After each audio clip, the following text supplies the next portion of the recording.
ନମସ୍କାର ଦର୍ଶକ ବନ୍ଧୁ, ଚାଲନ୍ତୁ ଜାଣିନେବା ଆଜିର କିଛି ଟପ୍ ନ୍ୟୁଜ୍।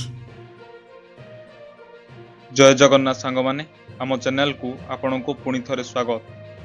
ମୁଖ୍ୟମନ୍ତ୍ରୀଙ୍କ ବଡ଼ ଆକ୍ସନ। ସରକାରୀ ବାବୁଙ୍କ ସମ୍ପତ୍ତି ତାଲିକାକୁ ନେଇ କଠୋର ହେଲେ ସରକାର। ସମ୍ପତ୍ତି ତାଲିକା ନଦେଲେ ସରକାରୀ କର୍ମଚାରୀଙ୍କର ହେବ ନାହିଁ ପଦୋନ୍ନତି। ସାଧାରଣ ପ୍ରଶାସନ ବିଭାଗ ପକ୍ଷରୁ ଏନେଇ ଜାରି ହୋଇଛି ଚିଠି। ଅତିରିକ୍ତ ମୁଖ୍ୟ ଶାସନ ସଚିବ ଏନେଇ ସବୁ ବିଭାଗକୁ ଚିଠି ଲେଖିଛନ୍ତି। ଜାନୁଆରୀ ସୁଦ୍ଧା ସମ୍ପତ୍ତି ତାଲିକା ଦେବାକୁ ପୂର୍ବରୁ ମଧ୍ୟ ନିର୍ଦ୍ଦେଶ ଦିଆଯାଇଥିଲା।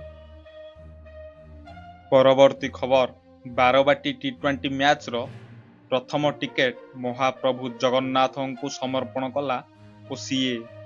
ଆଗାମୀ ଭାରତ ଓ ଦକ୍ଷିଣ ଆଫ୍ରିକା ମଧ୍ୟରେ ଅନୁଷ୍ଠିତ ହେବାକୁ ଥିବା ପ୍ରଥମ ଟି20 ଆନ୍ତର୍ଜାତିକ ମ୍ୟାଚ୍ ପାଇଁ ରବିବାର ଓଡ଼ିଶା କ୍ରିକେଟ୍ ଆସୋସିଏସନ୍ ପକ୍ଷରୁ ପ୍ରଥମ ଟିକେଟ୍ ମହାପ୍ରଭୁ ଶ୍ରୀ ଜଗନ୍ନାଥଙ୍କୁ ସମର୍ପଣ କରାଯାଇଛି। ଓସିଏ ସମ୍ପାଦକ ସଞ୍ଜୟ ବେହେରା ରବିବାର ପୁରୀ ଶ୍ରୀମନ୍ଦିରରେ ମହାପ୍ରଭୁଙ୍କ ନିକଟରେ ଭକ୍ତି ଓ ସମ୍ମାନର ସହ ମ୍ୟାଚର ପ୍ରଥମ ଟିକେଟ୍ ଭେଟି ଦେଇଛନ୍ତି। ପରବର୍ତ୍ତୀ ଖବର, ବିକ୍ରି ହେବ 23,000ରୁ ଅଧିକ ଟିକେଟ୍ ବାରବାଟୀ ଟି20 ମ୍ୟାଚ୍ ପାଇଁ। ଏଥିରେ ଅନଲାଇନ୍, ଏଫିଲିଏଟେଡ୍ ୟୁନିଟ୍ ଏବଂ ବକ୍ସ ଅଫିସ୍ ଟିକେଟ୍ ସାମିଲ ରହିଛି। ଅନଲାଇନ୍ରେ କେବଳ ପ୍ରାୟ 2,000 ଟିକେଟ୍ ଜୋମାଟୋ ମାଧ୍ୟମରେ ବିକ୍ରି କରାଯିବ। ଅନଲାଇନ୍ ଟିକେଟ୍ ଡିସେମ୍ବର 8ରେ ସକାଳ 9ଟାରୁ ସନ୍ଧ୍ୟା 6ଟା ଏବଂ ଡିସେମ୍ବର 9ରେ ସକାଳ 9ଟାରୁ ଅପରାହ୍ନ 1ଟେ ଯାଏଁ କ୍ୟାମ୍ବ୍ରିଜ୍ ସ୍କୁଲ ଠାରେ ରେଡ୍ମି କରାଯାଇପାରିବ।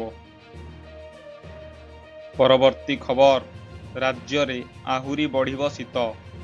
ରାଜ୍ୟର କିଛି ସ୍ଥାନରେ ତାପମାତ୍ରା 10 ଡିଗ୍ରୀ ତଳେ ରହୁଛି।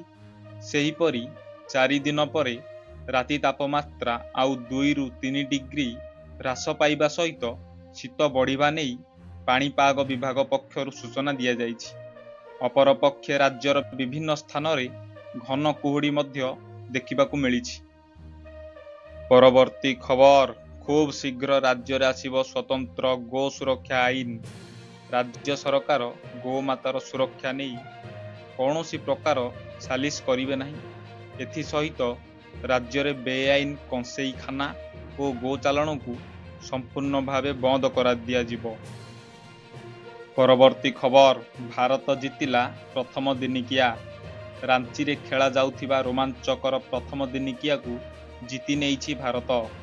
ବିରାଟ କୋହଲିଙ୍କ ଶତକ ଓ ରୋହିତଙ୍କ ଅର୍ଦ୍ଧଶତକ ପରେ ବୋଲରଙ୍କ ମିଳିତ ପ୍ରୟାସରେ ପ୍ରଥମ ଦିନିକିଆର ଭାରତ ଭ୍ରମଣକାରୀ ଦକ୍ଷିଣ ଆଫ୍ରିକାକୁ 17 ରନରେ ହରାଇଛି। ବିଜୟ ସହ ଭାରତ 3 ମ୍ୟାଚ୍ ବିଶିଷ୍ଟ ଦିନିକିଆ ସିରିଜରେ 1-0ରେ ଅଗ୍ରଣୀ ହାସଲ କରିଛି। ପରବର୍ତ୍ତୀ ଖବର, ମନ ଇଚ୍ଛା ଭଡ଼ା ବୃଦ୍ଧି କରିପାରିବେନି ଘର ମାଲିକ। ଏଣିକି ଘର ମାଲିକ ମନ ଇଚ୍ଛା ବୃଦ୍ଧି କରିବେ ନାହିଁ ଭଡ଼ା ଟଙ୍କା। କେନ୍ଦ୍ର ସରକାର ଘର ଭଡ଼ା ନିୟମ 2025 କାର୍ଯ୍ୟକାରୀ କରିଛନ୍ତି। ଏହାର ଉଦ୍ଦେଶ୍ୟ ହେଉଛି ଦେଶର ଭଡ଼ା ଘରେ ବଜାରକୁ ଅଧିକ ସ୍ୱଚ୍ଛ ଏବଂ ସଂଗଠିତ କରିବା।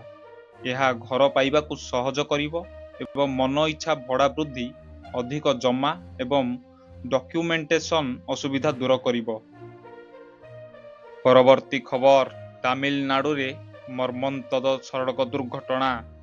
ରବିବାର ତାମିଲନାଡୁର ଶିବଗଙ୍ଗା ଜିଲ୍ଲାର ତିରୁପଥର ନିକଟରେ 2ଟି ସରକାରୀ ବସ୍ ମୁହାଁମୁହିଁ ଧକ୍କା ହୋଇଛି, ଯାହା ଫଳରେ 11 ଜଣଙ୍କର ମୃତ୍ୟୁ ଘଟିଥିବା ବେଳେ 30ରୁ ଅଧିକ ଲୋକ ଗୁରୁତର ଆହତ ହୋଇଛନ୍ତି। ତେବେ କାହିଁକି ଏଭଳି ଏକ ମର୍ମନ୍ତୁଦ ଦୁର୍ଘଟଣା ଘଟିଲା, ତାର କାରଣ ଜାଣିବା ପାଇଁ ତଦନ୍ତ ଆରମ୍ଭ ହୋଇଛି।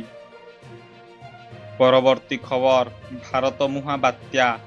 ଶ୍ରୀଲଙ୍କାର ତାଣ୍ଡବ ରଚିବା ପରେ ଭାରତ ମୁହାଁ ବାତ୍ୟା ଡିଟୱା। ଦକ୍ଷିଣ ଭାରତର ବିଭିନ୍ନ ରାଜ୍ୟରେ ପ୍ରବଳ ବର୍ଷା ସାଙ୍ଗକୁ ଝଡ଼ ତୋଫାନ। ବାତ୍ୟା ଉତ୍ତର ତାମିଲନାଡୁ, ପଣ୍ଡୁଚେରୀ, ଆନ୍ଧ୍ରପ୍ରଦେଶ ଆଡ଼କୁ ମୁହାଁଉଛି। ଆସନ୍ତା 2 ଦିନ ଧରି ତାମିଲନାଡୁ, ଆନ୍ଧ୍ରା ଏବଂ ପଣ୍ଡୁଚେରୀରେ ପ୍ରବଳ ବର୍ଷା ସମ୍ଭାବନା ରହିଛି। ପରବର୍ତ୍ତୀ ଖବର ଡିସେମ୍ବର 1ରୁ ଆଉ ମିଳିବନି ପେନ୍ସନ୍। ସ୍ୱତନ୍ତ୍ର କିଛି ଲୋକଙ୍କୁ ଆଉ କାଲିଠାରୁ ମିଳିବ ନାହିଁ ପେନ୍ସନ୍। ପ୍ରକୃତରେ ଘଟଣା କିଛି ଏପରି ରହିଛି, ଜୀବନ ପ୍ରମାଣପତ୍ର ଦାଖଲ କରିବାର ଶେଷ ସୁଯୋଗ ଥିଲା ନଭେମ୍ବର 30 ତାରିଖ। ଏହି ସମୟ ସୀମା ମଧ୍ୟରେ ଜୀବନ ପ୍ରମାଣପତ୍ର ଦାଖଲ ନ କରିଛନ୍ତି ଯଦି ପେନ୍ସନ୍ ତାହେଲେ ସ୍ଥଗିତ ହୋଇପାରେ। ପ୍ରତିବର୍ଷ ସମସ୍ତ ପେନ୍ସନ୍‌ଭୋଗୀଙ୍କୁ ସେମାନଙ୍କର ପେନ୍ସନ୍ ପାଇବା ଜାରି ରଖିବା ପାଇଁ ଏକ ଜୀବନ ପ୍ରମାଣପତ୍ର ଦାଖଲ କରିବାକୁ ପଡ଼ିବ।